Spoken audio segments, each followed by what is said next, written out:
प्राचीन काल में अयोध्या नगरी में राजा सुबाहु राज्य करते थे। उनकी दो रानियां मनोरमा एवं लीलावती थी। मनोरमा धार्मिक स्वभाव की थी। वे प्रत्येक रविवार को माँ सरस्वती का व्रत रखती थी। व्रत में केवल एक समय साय को ही नमक रहित भोजन करना होता है, जबकि इसके विपरीत लीलावती कटु स्वभाव की थी। वे मन ही मन मनोरमा से ईर्ष्या करते थे। माँ की कृपा से उसने एक पुत्र रतन को जन्म दिया, जिसका नाम सुदर्शन रखा गया।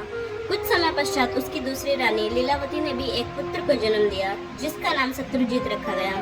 माँ सरस्वती के व्रत के प्रभाव से मनोरमा को पुत्र रतन की प्राप्ति हुई थी, इसलिए उसने व्रत का उद्यापन करने का निर्णय लिया।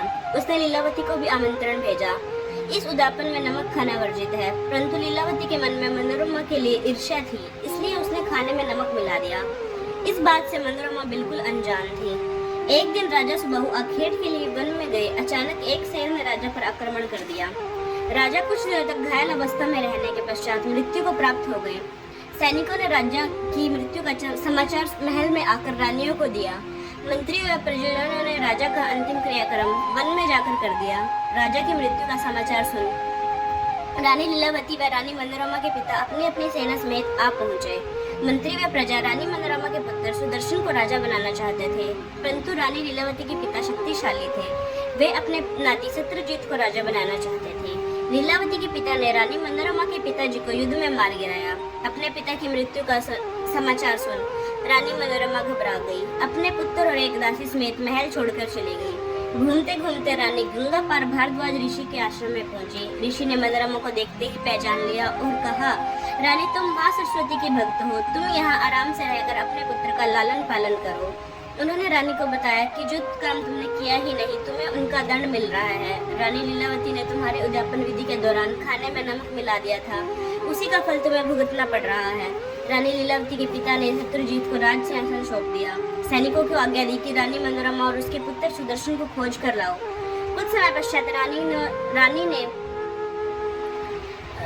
रानी का समाचार सैनिकों ने रानी लीलावती के पिता को बताया। रानी मनोरमा अपने पुत्र के साथ ऋषि भारद्वाज के आश्रम में रह रही है। रानी लीलावती के पिता ने अपने सैनिकों सहित ऋषि भारद्वाज के आश्रम में पहुंचे। उनके आने की खबर सुनकर रानी मनोरमा बहुत घबराकर ऋषि से कहने लगी कि अब मैं क्या करूं, मैं कहां जाऊं? ये लोग मुझे व मेरे पुत्र को मारने आए हैं। हे ऋषिवर, जिस प्रकार महाभारत में जयद्रथ से द्रौपदी की रक्षा मुनियों ने की थी, उसी प्रकार आप भी मेरी रक्षा करें। रानी के नम्र वचन सुनकर भारद्वाज जी आश्रम के द्वार पर पहुंचे, जहाँ राजा स्वयं खड़े थे। ऋषि ने राजा से कहा, आप अपने नगर को लौट जाइए। राजा को क्रोध आ गया और वो बोला कि मनोरमा और सुदर्शन को आश्रम से निकाल दो, नहीं तो मैं बलपूर्वक उन्हें ले जाऊंगा। तब मुनि ने कहा, हे राजन, जिस प्रकार महर्षि विश्वामित्र वशिष्ठ जी की गाय को बलपूर्वक ले जाना चाहते थे, उसी प्रकार यदि तुम में शक्ति है तो ले जाओ। तब राजा के मंत्री ने समझाया कि शस्त्र से ब्रह्म ज्ञान में अधिक शक्ति है। ये माता के भक्त हैं, हमें इनसे क्षमा मांगकर वापस लौट जाना चाहिए।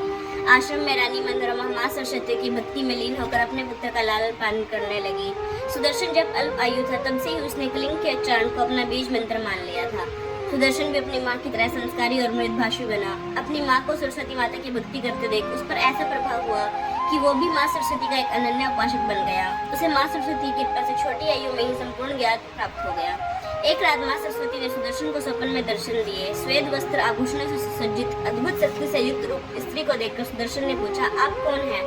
तब सरस्वती देवी बोली, मैं विद्या शक्ति को देने वाली माँ सरस्वती हूँ। मैं तुम्हारी भक्ति से प्रसन्न हूँ, बोलो क्या वर चाहते हो? सुदर्शन ने कहा, माँ मेरे ऊपर आपकी सदैव कृपा बनी रहे। मैं चाहता हूँ कि आप जरूरत पड़ने पर मेरी सहायता करें। सरस्वती माता तथास्तु कहकर अंतर्ध्यान हो गई। काशी देश की एक कन्या थी जिसका नाम शशिकला था। वह भी माँ सरस्वती की एक भक्त थी। वह माता का रविवार के दिन पूजा अर्चना व व्रत करती थी। एक दिन शशिकला ने सुदर्शन की सुंदरता एवं योग्यता के विषय में सुना, तो उसने मन ही मन सुदर्शन को अपना पति बनाने का निश्चय कर लिया। मध्य रात्रि को माँ सरस्वती ने स्वप्न में शशिकला को दर्शन दिया और कहा, हे कन्या, वर मांगो। तब शशिकला बोली, माँ आप स्वयं अंतर्यामी हो, आप जानती हो मैं क्या चाहती हूँ। तब माँ बोली, सुदर्शन मेरा भक्त है, वो मेरी आज्ञा का पालन अवश्य करेगा, अर्थात सुदर्शन ही तेरा पति होगा।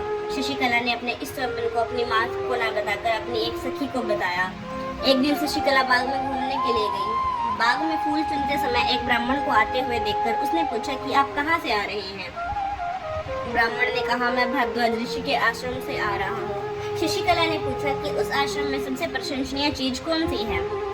ब्राह्मण ने बताया कि कि उस आश्रम में सबसे अधिक प्रशंसनीय सुदर्शन नामक एक राजकुमार है, वही आपका पति होने योग्य है। हीरे और मोती की तरह तुम दोनों का एक होना तो पहले से ही तय हो चुका है। यह सुनकर शशिकला बहुत बेचैन हो उठी। उसे न तो रात में नींद थी और न ही दिन में चैन।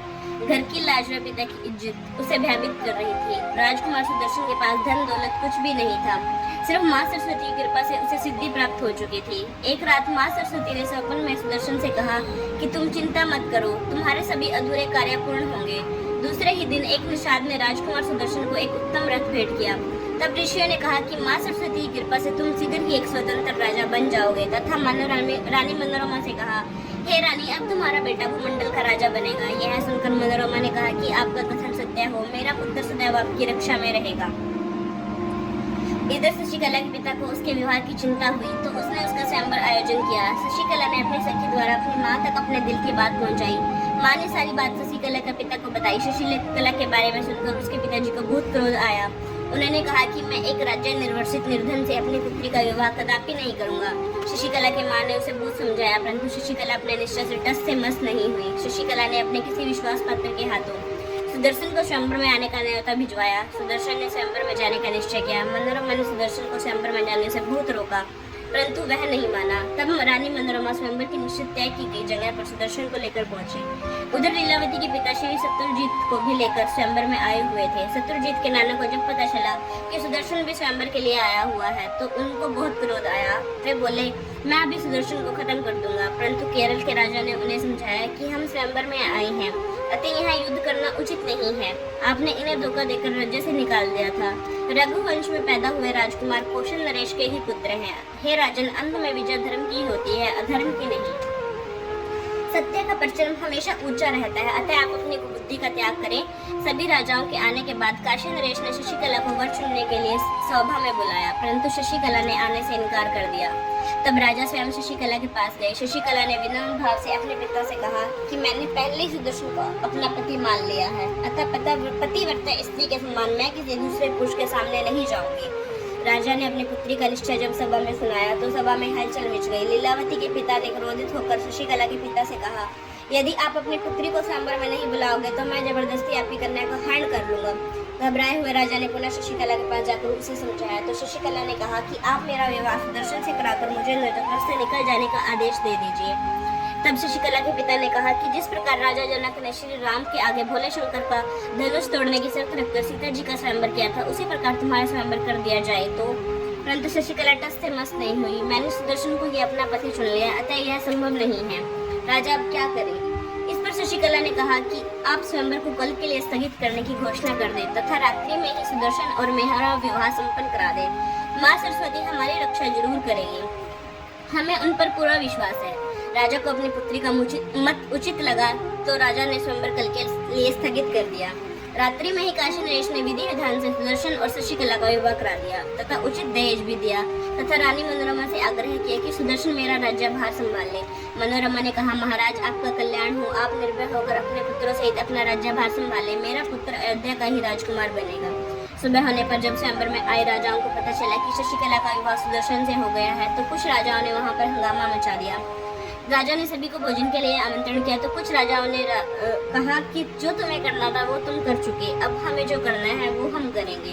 कुछ राजा अपने नगर को लौट गए, परंतु कुछ राजाओं ने सुदर्शन को युद्ध के लिए ललकारा। कुछ दिनों पश्चात सुदर्शन शशिकला को विदा कराकर अयोध्या को लौट आए। रास्ते में शत्रुजीत के नाना अन्य राजाओं के साथ मिलकर सुदर्शन को चारों ओर से घेर लिया। यह समाचार पाकर काशी नरेश भी अपनी सेना लेकर वहां पर पहुंचे। दोनों सेनाएं आपस में युद्ध करने लगी। सुदर्शन बिना किसी डर के अपने रथ को आगे की ओर बढ़ाते रहे। अचानक बिजली सी चमकने लगी और सुदर्शन के रथ पर एक अत्यंत तेज सुंदर आभूषणों से सुसज्जित 4 भुजाओं वाली दिव्य स्त्री को देखकर सभी चकित रह गए और पूछने लगे कि ये कौन है, ये कौन है। तब सुदर्शन ने काशी नरेश को बताया कि ये मेरी आराध्या देवी माँ सरस्वती है, मुझ पर कृपा करने के लिए पधारी है। मैं इनकी कृपा से ही बिना किसी डर के आगे बढ़ता हूँ। दोनों ने माँ सरस्वती को प्रणाम किया। तभी शेर की गर्जना सी हुई, युद्ध स्थल में भूचाल सा आ गया, आंधी चलने लगी, हाथी कांपने लगे और शत्रु सेना डर कर भाग गई। परंतु तभी शत्रुजीत के नाना ने दोबारा सेना इकट्ठी की और सुदर्शन पर हमला कर दिया। तभी माँ सरस्वती ने अपने बाणों से शत्रुजीत और उसके नाना को मार गिराया। माँ सरस्वती की जय जयकार होने लगी। सुदर्शन बहुत प्रसन्न थे। काशी नरेश भी माँ सरस्वती की आराध्य हो गए। हे जगत का कल्याण करने वाली माँ, भक्तों की रक्षा करना सदैव आपका स्वभाव है। आप जगदम्बा सरस्वती हैं। बुद्धि और शक्ति सब आपके ही रूप हैं। मैं आपको नमस्कार करता हूँ। मेरे जामाता सुदर्शन आपके भक्त हैं। उन्हीं की भक्ति से आज मुझे भी आपके दर्शन हुए। काशी नरेश की स्तुति से प्रसन्न हो माँ ने काशी नरेश से कहा, वर मांगो। तब राजा काशी नरेश ने कहा, माँ जो आपके भक्ति भाव से पूजा अर्चना सेवा व व्रत करेंगे, आप उनकी सभी मनोकामना पूर्ण करती हो। मेरी इस काशी नगरी में आप सदा विराजमान रहे। इसके बाद सुदर्शन माता के आगे नतमस्तक होकर बोला, माता आप भक्तों की रक्षा तो सदैव ही करती हैं, अब मैं क्या करूं, आज्ञा दीजिए। तब माँ बोली, तुम अयोध्या जाकर कुल की मर्यादा अनुसार राज्य प्रारंभ करो। इस संसार में जो प्राणी रविवार के दिन मेरा व्रत पूजा करेगा तथा कथा पढ़ेगा या सुनेगा और व्रत संपूर्ण होने पर उद्यापन करेगा, उसकी समस्त मनोकामनाएं पूर्ण होगी। ऐसा कहकर माँ अंतर ध्यान हो गई। बोलो जय माँ सरस्वती की जय। हे मेरी माँ सरस्वती, कल्याण करना सबका। जय माँ सरस्वती।